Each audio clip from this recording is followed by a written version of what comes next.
Hey everyone, I'm out here shooting 300 yards. Got 3 targets up that I'm testing. So this first one here is with the 9mm Palmetto PX9.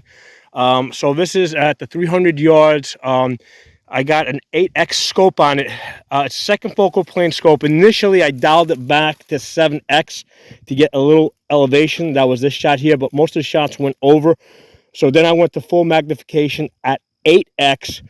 And I was able to get 3 hits on target, okay? Hey everyone, I just want to show you guys real quick the guns that I was using to shoot the 300. So this is the 9mm PX9. It's got the primary arms. That's the original primary arms ACSS scope in the 8X. Out there where you see those papers, like way out there, that's the 300 yards.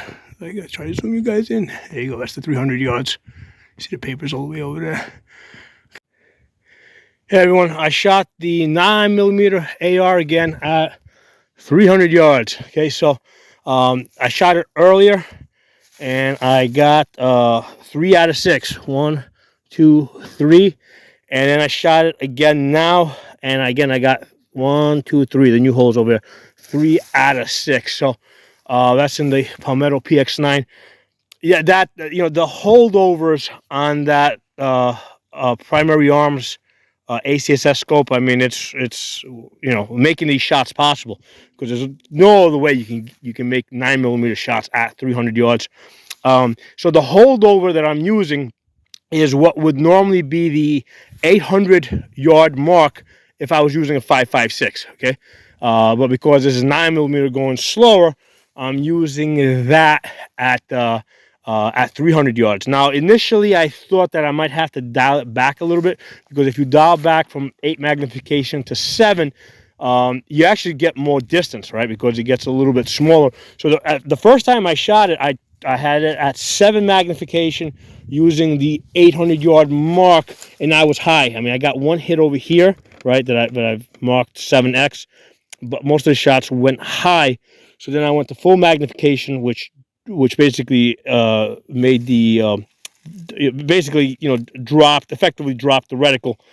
And 8x is like perfect for shooting 300 yards, right? Because I've got 2 groups where I'm getting 50% hits at 300 yards. Now, if you get a crosswind, yeah, it messes you up. Like I had a wind.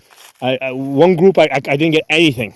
Everything, like I don't know where the wind pushed it, but I tried to shoot one group in the wind. I tried to adjust for the wind, and absolutely nothing got on the paper. So when the wind dies down, I can make these shots. I can get, I mean, obviously the 9mm opens up.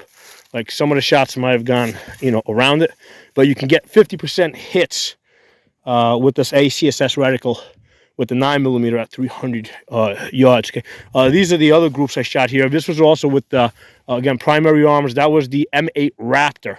So I was using Wolf Gold, which is pretty cheap ammunition, but with that I get like 1 inch at 100 yards.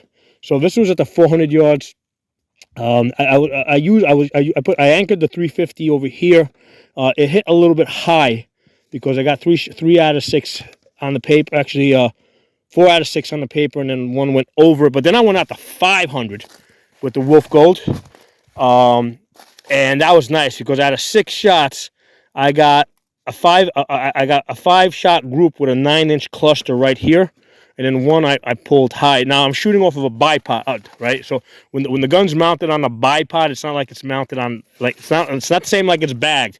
When you're shooting off of a bipod, where the gun's just in your shoulder, you don't have a bag in the back, it's a much more it's a lot harder to just hold the thing steady. So like I anchored for the 500 yard hold, I had the 450 mark here, and I could see that it was moving a little bit, so that was the shot that I threw over there.